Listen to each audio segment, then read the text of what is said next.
I was absolutely bricking it. I can't lie to you. Do you know what? You was like an annoying little brother, I'm not going to lie.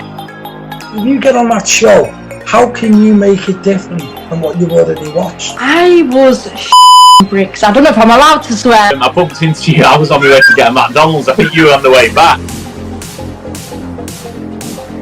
Hello! I'm alright, are you?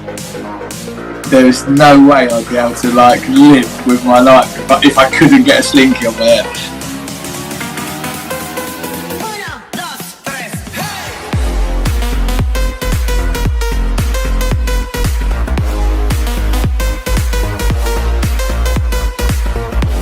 Back again, the Will Miles podcast, another 99 to beat contestant. Introduce yourself. I'm Neil, 52 from Oldham. Fair enough.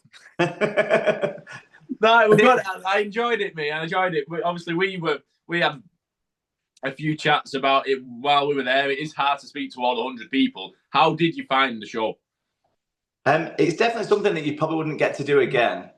And people watching at home, I have a feeling it's one of those shows where people will watch it and think, "Oh, I could do that. That's easy." It's why I don't know why they're struggling, but yeah, they probably underestimate the fact of when there's 100 of you at the start and they tell you just before the challenge what it is, and then that klaxon goes off, your stomach goes in the bottom, your heart goes in your stomach, and it's like, oh my God, because you just know you don't want to come last, and all around you can hear people going, Marshall, Marshall. So you know they've completed the task, and you're thinking, "Oh no, I'm going to be last."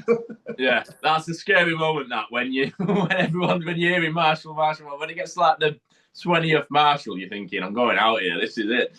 But what did you find? What did you go out on? It was a team one. Which one? It was the pancake flipping thing. Was it? Yeah. So I messed up on that twice. Yeah, well, what we did wrong, we probably got our tactics wrong, to be honest. Is this going out after the show? I'm allowed to say? Yeah, don't worry. Yeah, so we had somebody in our team who said, I'm not very good at throwing or catching, so can I go last so that by the time it gets to me? So we said, everyone's like, yeah, okay, you go at the end. So on 3 occasions, we got it all the way to the end, and then they dropped it. And you had to get 3 to the end anyway, so we would have won. And I said, with hindsight, we should have started them at the beginning, because if they just messed it up, they're right next to the pancake, just the next one. Yeah. So, but instead, we got it all the way to the end, and then they dropped it. See, I tried to get to the end. I don't think I was.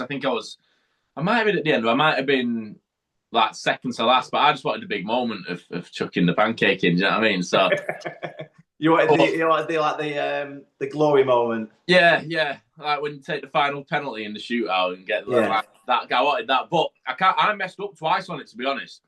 And I remember you can't hear or think really, can you, when you're in it? But it was like, I think Adam and Ryan were like, oh, it's like mad, because I think I dropped it twice. Well, I think because until you actually get it, you don't know how much it weighs, you don't know how hard you got to throw it. So the first time I got it, I didn't throw it hard enough, and it just flipped out of the pan.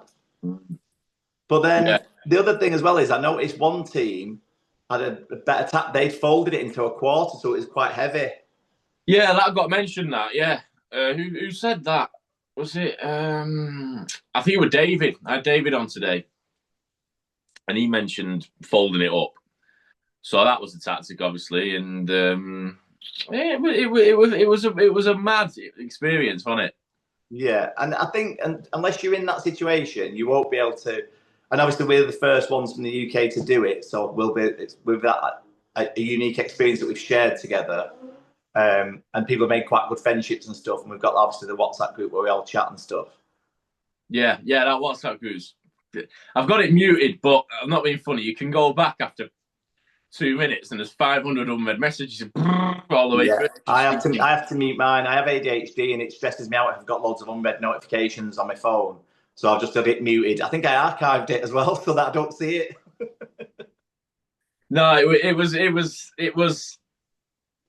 You look at that group chat, and I feel like you could go on that group chat, and most people you could just message about the blue, and like I think everyone who's been on it, all 100 people, have got we've now got an affiliation for life. We're like the All Stars.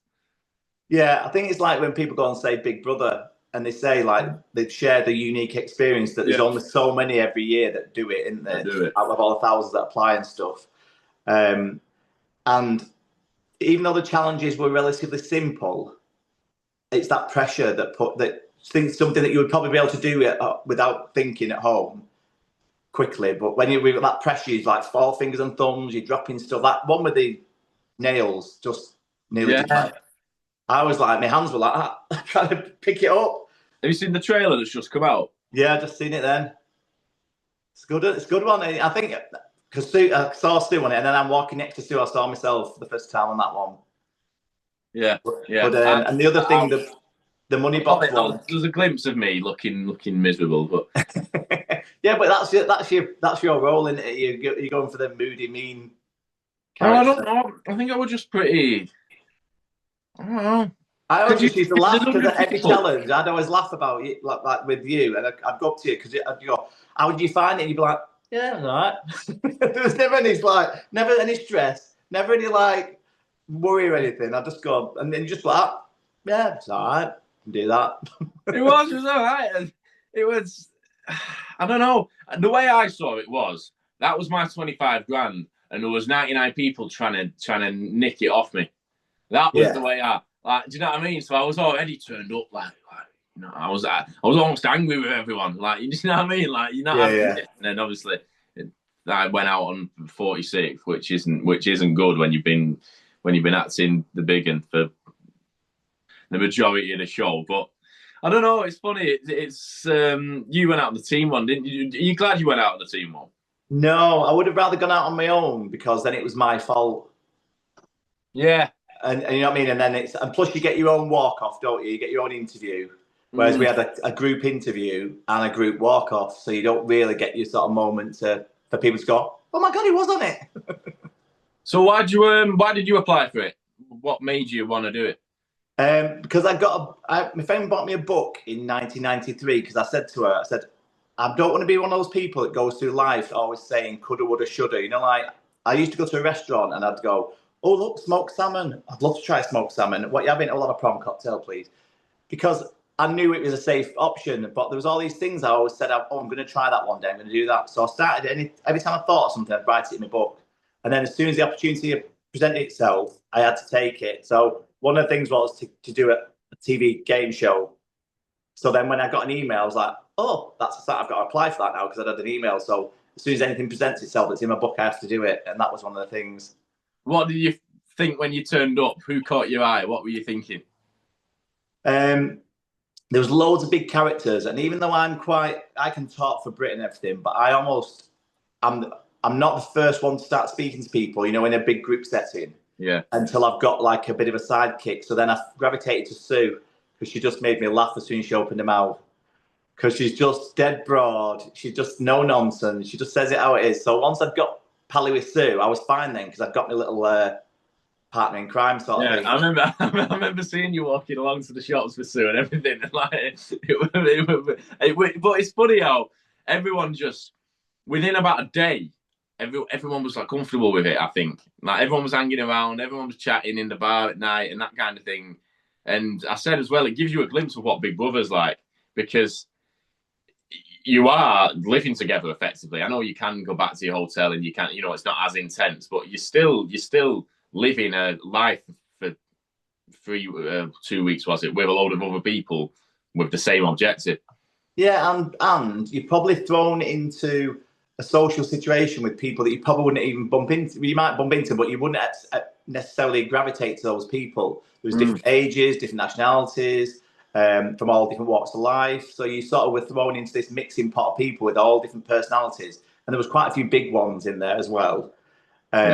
So I just used to sort of take a back seat sometimes because people afterwards have said, "Oh, you're dead chatty in the WhatsApp and all that. Oh, you know, you've got comebacks and all that." I said, "Yeah, because when people speak to me, I am, but I don't fight for the attention if there's loads of people with a loud voice. I just leave them to it." Yeah, I can't. Well, you said it, didn't you? I was sat back, kind of. I was observing me. I was thinking like, I said in the interview, I don't know if they'll show it, but I said I'm not interested. I said I'm not actually even interested in the money. I'm just interested in winning and being. There's 100 people there, and I beat all of them like that. Like that's that. And I was willing to do anything to do it. I really was. But it's funny. It's now different dynamics and stuff. Maybe if I'd been more friendly, maybe I'd have had 4 more alliances and thinking you don't know how to play it, do you? But you get one shot, don't you? Yeah, and I think that did play a part of it because some of the games I noticed, like if people were quite popular, they'd have people around them cheering them on or telling them how to do stuff and encouraging that person. So again, I wasn't part of a sort of a clique as such or anything. I was just sort of me and Steve just used to have a debrief up in my room at night after we'd finished. To go right, come on, and with that there, dissecting the day. She mentioned this. So go into it. Well, we'd go back to the room and I'd go, right, so what do you think about that? And she'd go, oh, well, and you know how proud she is. She'd like, well, she messed it up and he did that. And she doesn't hold back or pull any punches, does she? She just says it how it is. And that idiot there, and he did. I'm a part of that, to be honest. There's a load of people. Obviously, there's 100 people. You can't speak to everyone, but the amount of people, I think, why did I speak to them? Do you know what I mean? It's a funny one. So obviously, now you've been on the show and people might be interested. They don't know how popular it's going to go. Hopefully it goes massive. But what do you do day to day? What is your kind of lifestyle? So I'm a freelance sales rep. So I work for 10 different companies, but it's all in the greeting card and gift industry. So I cover like the whole of the Northwest. I've just discovered like May last year TikTok. So I'm loving doing content creation and stuff. And I've gone, I had about 1,000 followers in May last year. I've got to 34,000 something now. So that's good. We've grown my account quite quickly. But it suits my personality because 1 minute I can be doing a daft silly dance, then I can be doing a little lip sync, then I can be doing content creation tips for other content creators and stuff. So my attention's very limited, with things that I focus on. I obsess over something for a bit and then I lose interest. But TikTok keeps my interest because you can always be doing something different. Yeah. So what sort of freelance thing? What cards did you say it was? Yeah, so I go to like gift shops, garden centres, anyone that sells cards and gift wrap and fragrance candles, that sort of stuff. They send me the samples, I go and show them all the new ranges, and then they put an order together with me, and then it gets delivered and I get the commission. Yeah, it's not bad that actually. I want to do something sales related. But TikTok Shop's the same as well. That's why I like TikTok Shop, because if I'm passionate about a product, I can sell it to anybody. You know what I mean? I'll go, oh my God, this is amazing. And my mates all say, that was designed for you, TikTok, because in the past I'd go, got these pans, oh my God, they're brilliant, get these pans. And all my mates are buying them without even seeing them, just because I'd said they were amazing. Do you want me to get you some? Yeah, get me some. And you know what I mean? And then, or somebody would say, I can get these pans at 20 quid. And I'm not naive, but I'm just like, I'll go, all right, yeah. So I'll tell everybody, these pans are 20 quid. Whereas my mate would go, you can get pans for 25 if you want some, and make a £5 on everybody's order. I just want things to do it. I just go, 20 quid these pans, I get everybody some. And then I go, oh, actually, yeah, get me some as well. And you go, I've got none left now. After I've got everybody else to set of pans. So I end up losing out. But so TikTok Shop is just, you get free stuff, you promote it. I always say, don't send me a load of tap though, because if it's rubbish, I'll say it's rubbish and I'll tell people not to buy it, because I don't believe in promoting just everything because you've got it free. So do you sell your own stuff, or is it just other people's that you Other people's, so they just send me free stuff and I just do reviews on it. Yeah. No, decent. I mean, like I said, sales and doing things like that, because you've got a motivation to do it, haven't you? You want to make, as opposed to just doing something normal where you know your wages coming in at the end of the week. Do you enjoy the adrenaline of trying to make things happen? Yeah, and a lot of my customers, because I've been doing it like 17 years, a lot of my customers really are friends. So they trust me when I say, this is doing really well, this particular range or this product. And they know that, because I'm in it for the long haul, I'm not going to stitch them up with a massive order of something that's not going to sell, because I need to go back in 3 or 4 weeks. So do you want to do anything else TV-wise? Shows, Big Brother, would you do that? Would you do Traitors? Would you do... I've applied for Traitors, applied for Hunted. And I applied for The Circle as well. I like things where it's more of a social experiment type stuff. Where you've got to have your wits about you, and there's a bit of like deception, that sort of thing. I like that sort of stuff where you've got to work people out. That's why I liked as well the 99 to Beat, because I'm not very good with like general knowledge. I don't watch the news. I don't follow politics. So if it was any quiz sort of show, I wouldn't be able to apply. But because it was just challenges that was everyday challenges, I thought, well, it's not like you've got to have physical strength for them or you've got to be athletic. It's just you're either good at it or you're not. Some of it's luck as well, weren't it? Like the money box with the coin in it. Yeah. That was mad. That was one where I didn't use skill at all. I was just shaking it and it came out like. I thought I was going on that one because I just could not get that. I was going. Were you using the pin? Yeah, using the paperclip because somebody kept saying, "Get it, push it up, drag it down and stuff." Could I get it to do it? What did you do in the end? I did that. I sort of hooked the paperclip, and it was like, I'd say that's the gap there. I tilted it into the gap there like that, and then just sort of tilted it and it just slid down. Yeah. But it did take ages, and I kept hearing Marshall. And I thought, oh my god, on this.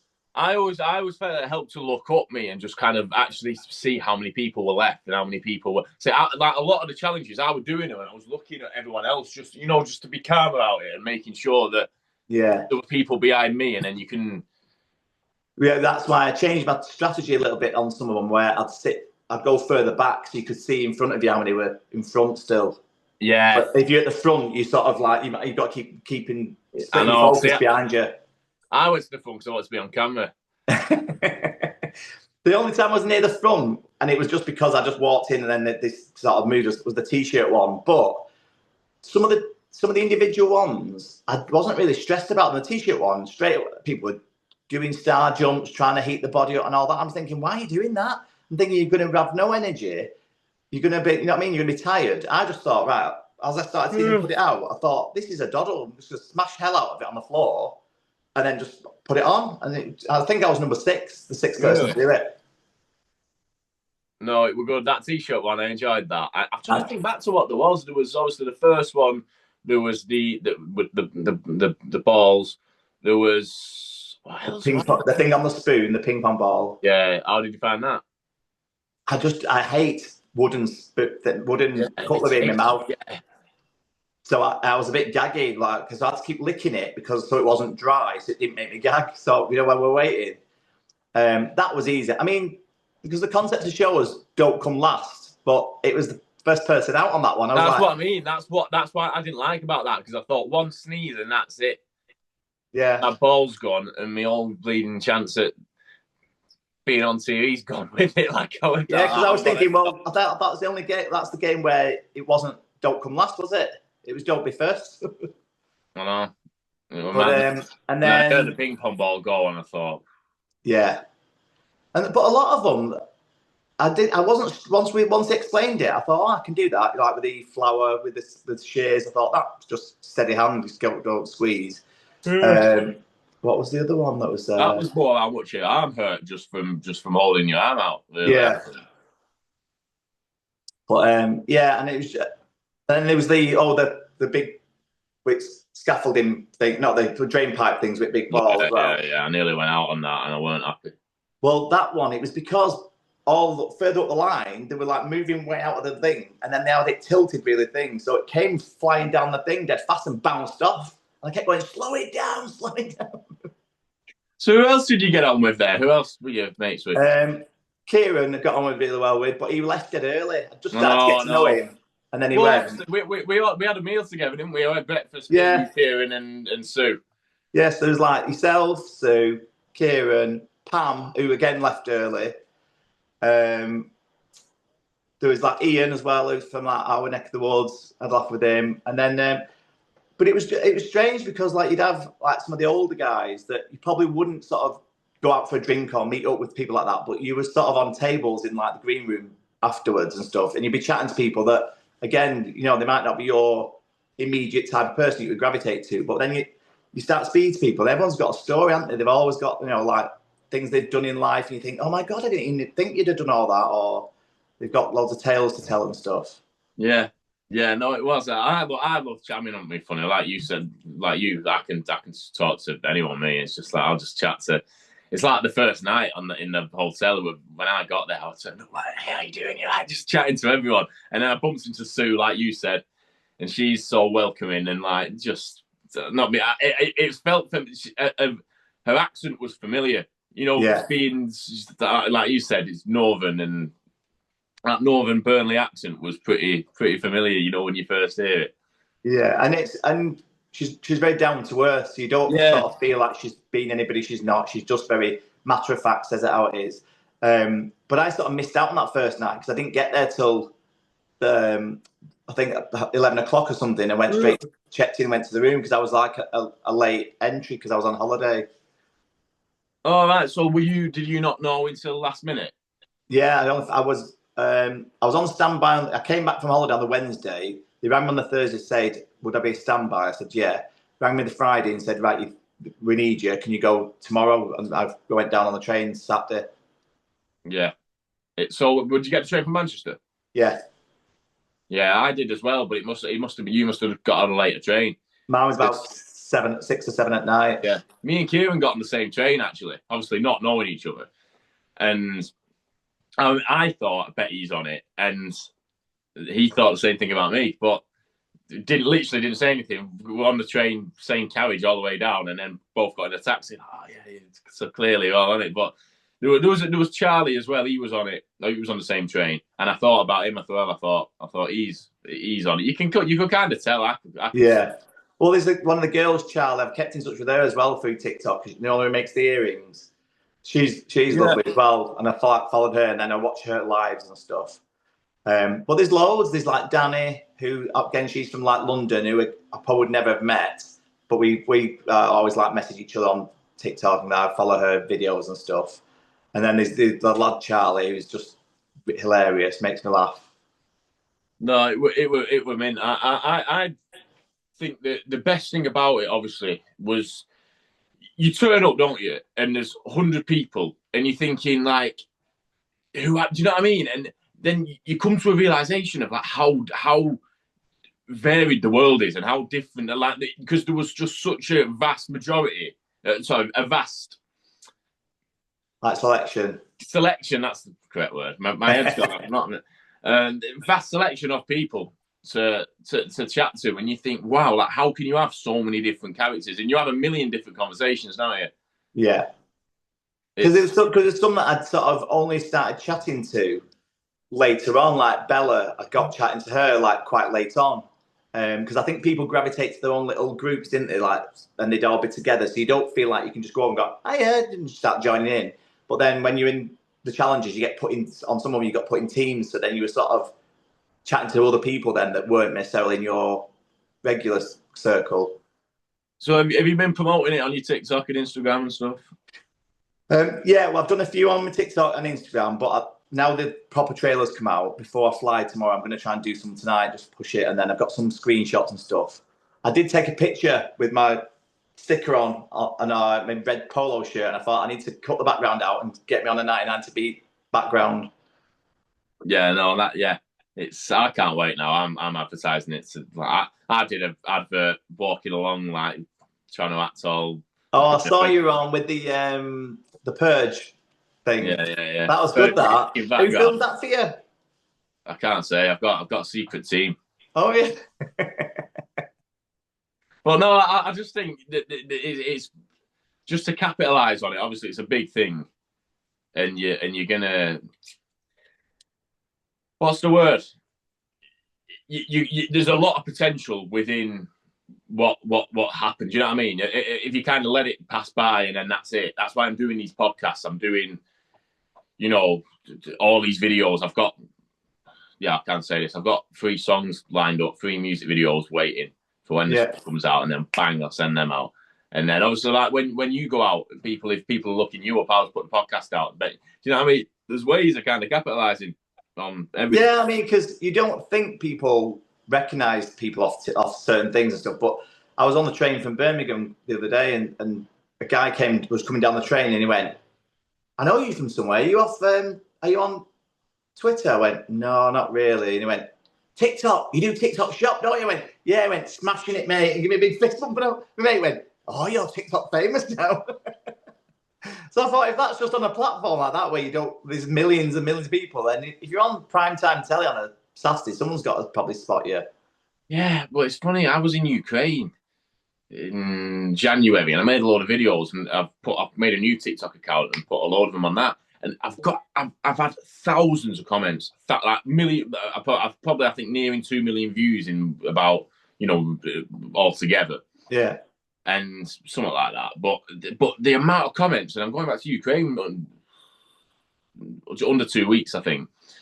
And I'm thinking, are people going to be knowing me? Because there's a lot of Ukrainian people commenting on my thing, and I'm thinking, I'm not going to turn up in Kyiv and everyone knows me. Like, you never, do you know what I mean? You don't know. Yeah. So obviously, you said you're going to Costa Rica. Is there traveling a lot?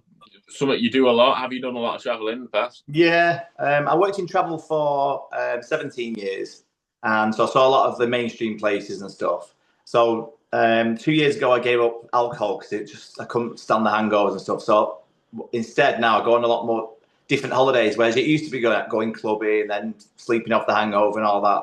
Now it's more about seeing the country. So I've been going to more far-flung places. So I went to like South Korea last year. Went to Bali the year before, doing like a wildlife conservation project. And then this one, we did a food tour in South Korea. And then this one's a tour as well with Intrepid. So it's like you've got a host that takes you to places and you do homestays. So you see the proper place, rather than just being in a all-inclusive resort for 2 weeks. Yeah. How was South Korea? How did you find South Korea? Loved it. Really nice. And just such friendly people.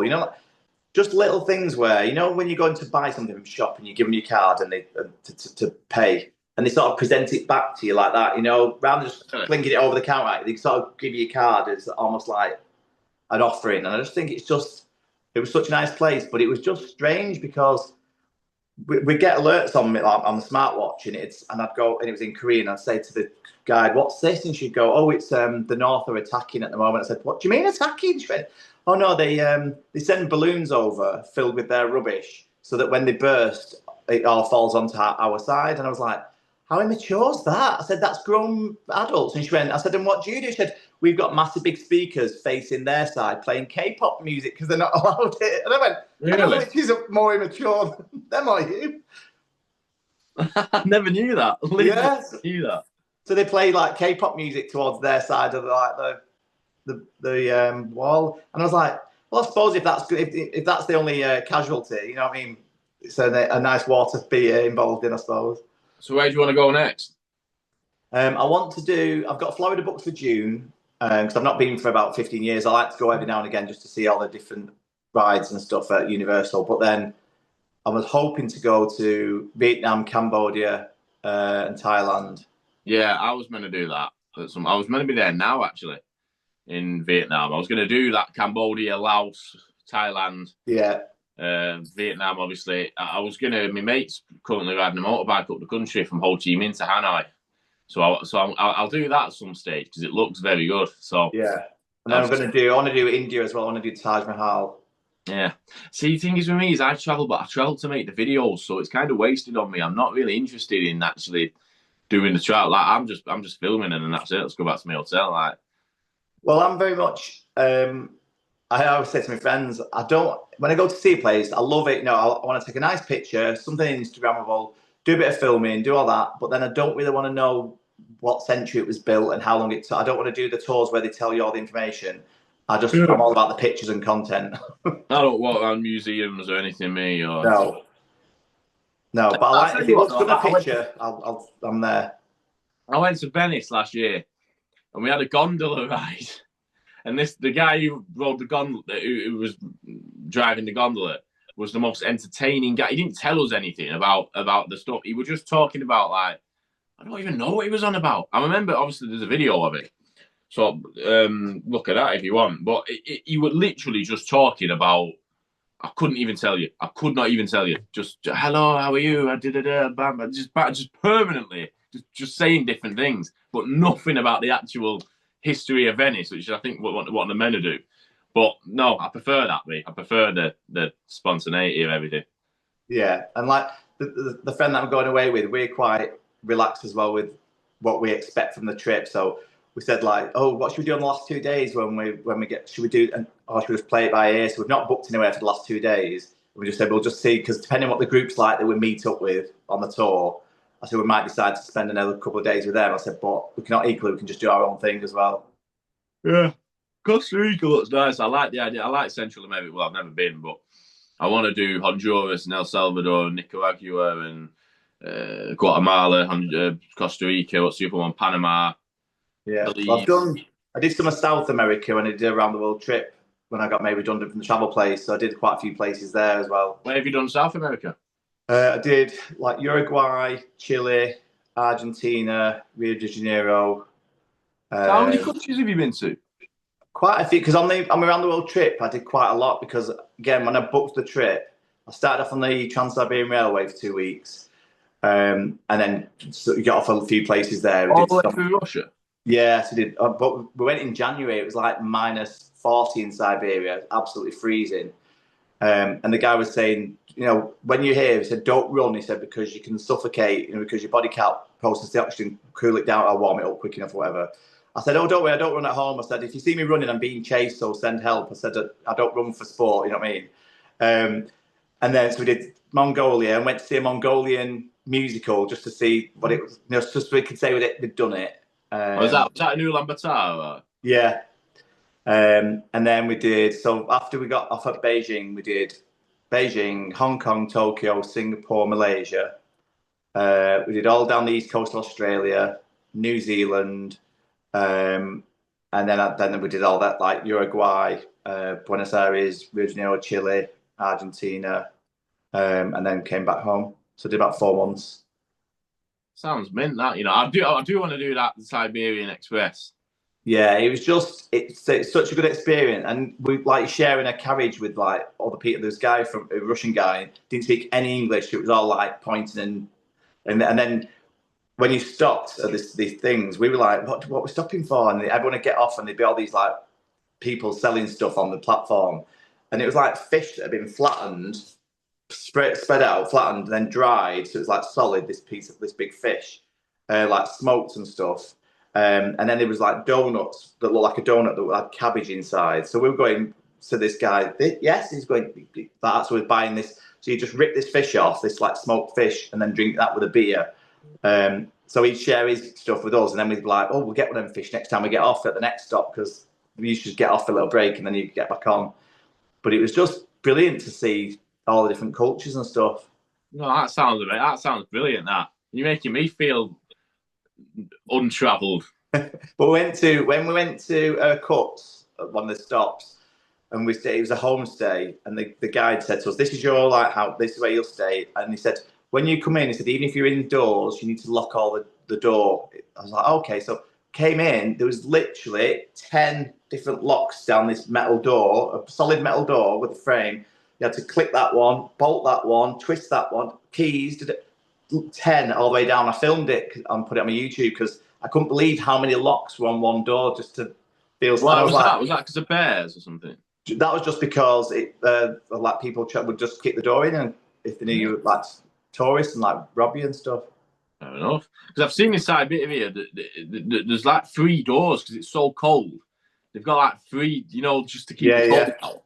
Well, in Siberia we stayed in like ger camp, like the huts, like not what big tent things, what they call like a ger camp. Yeah, so we stayed in those. You had a fire in the middle of this like big tent, so you slept in your clothes, hat, gloves, scarf, everything because it was minus 40.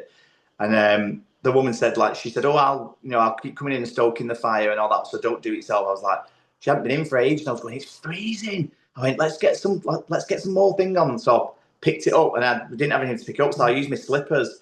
And I said, she won't know anyway. And then I'd left my slippers on the floor, and they had a big scorch mark where we'd picked the lid off this fire to put more wood in. And she said, "Have you done the fire?" And I was like, no, not us. And she put her slippers and went, I think you did." I went, "Oh yeah, I might have done earlier." So did you film any of this and put it on YouTube or anything? Yeah, I filmed it all, yeah. Really? Yeah, because like we did archery in the snow. That was really good. We did a dog sled ride. We did the Where is it on YouTube? It'll be on my Facebook, and I think I've got it on. I've got my own website, so it's on there where I've got a blog. All right, send me your website over, and I'll have a look. And we should, if you've done honestly with your travel experience, we should make another video. I don't know what it'd be, but something, you know what I mean, talking about maybe just a podcast purely about travel or purely, just talking about all different places. Have you been to Africa at any point? I've been to Kenya, did a safari in Kenya. How did you find it? Yeah, it's good. I got some cracking pictures. I had one of them done into a print. It was like went to the watering holes like as the sun was coming up, and the elephants come to like just drink in the morning. You could see like reflecting. They've got this brilliant one of a tree with the sunset, and I'd had it. People kept saying, "Can I get a print off that picture?" I was like, "Yeah, of course." So, but it was like because it was just a cheap camera and I had a filter. You know, it had like sunset mode or whatever. So I was just taking these pictures. There was a guy there with all these lenses, all these things, and he looked at mine on my phone and my camera, and he went, "I've spent a fortune to get pictures, and they're not even as good as that." He said, "I've got the lenses." I was like, "I just put it on sunset mode." No, it's travel's best thing, I think. In my opinion, I think it is the coolest thing you can actually go and do. Yeah, I just think there's that many countries to see and places to visit of different cultures. Even like in China, Japan, all that sort of place. I just love it feels quite zen to me. I think Buddhism's probably the way I would go if I was going to go with any sort of religion because it's just quite harmonious and peaceful. Yeah. And is that so? Is Asia your favorite place? Yeah, because it's a completely different culture. And like when we went to South Korea, we went to like a Buddhist monastery and we stayed a night there on like a mattress about that thick on the floor, and we wore like these like all the same clothes, like robes and stuff. And then we got up for like meditation at 5 a.m. with the monks, and it'd be like a tea ceremony. I just love all that. It feels right, be like zen and like peaceful. No, it is. I need to do Southeast Asia. I want all of Asia because I've said I think it was on the last podcast.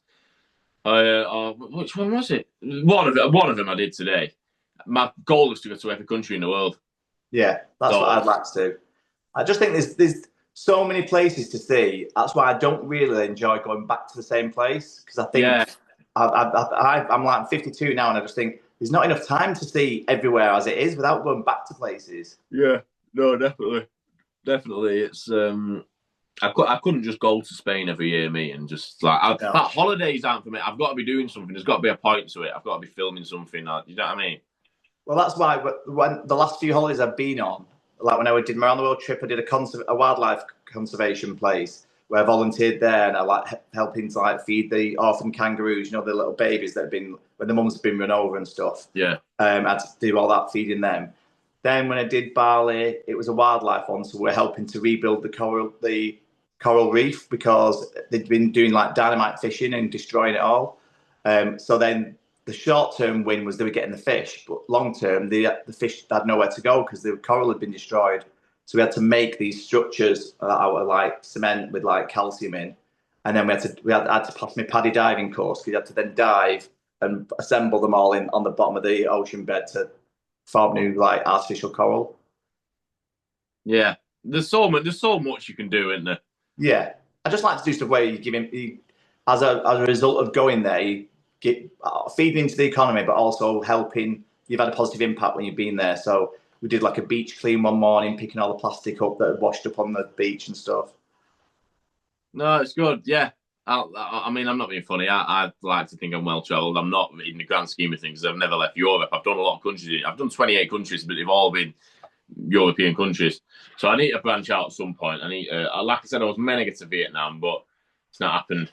But it should be good. And if you want to come on again and just talk about travel or something, let me know. Definitely. I can't wait. I'll let you know when it's coming out because obviously I'll release it after you've been eliminated. Yeah. So, I mean, we know now filming this, and obviously everyone watching it will know once this is aired. But yeah, if you could say one thing to yourself a year ago when you hadn't been on this show, what would you say? Watch the other countries' versions of the show, and I might have had a bit of a heads up of what the games were going to be. Brilliant. I appreciate it, Neil. Thanks a lot. No worries. Cheers, thanks. Bye.